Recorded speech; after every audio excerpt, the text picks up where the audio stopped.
Welcome to the Tech Egg. Don't get scrambled. Enjoy the video. In this video, I will explain how to open a Vanguard Brokerage account. To begin, you'll want to visit Vanguard's website and locate the Open an Account section. From there, select the option for an individual brokerage account. This is your first step in setting up your investment journey. You will then start entering your personal details into the online application. To ensure a smooth application process, gather a few key pieces of information beforehand.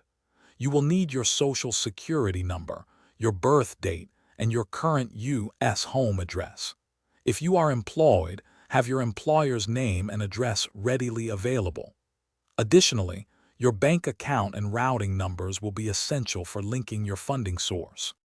Once your personal details are entered, it's time to fund your account. You can easily connect your bank account directly or link it manually. When prompted, choose to open a new account with money from your bank.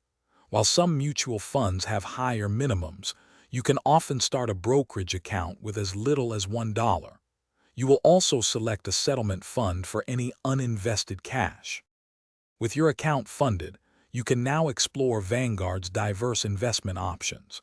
You can choose from mutual funds, exchange-traded funds, individual stocks, and bonds to build your portfolio. Remember to sign up for electronic document delivery to potentially avoid a $25 annual service fee. Finally, regularly review your investments and adjust them to align with your financial goals. Thanks for watching. Consider subscribing if I helped unscramble your problems.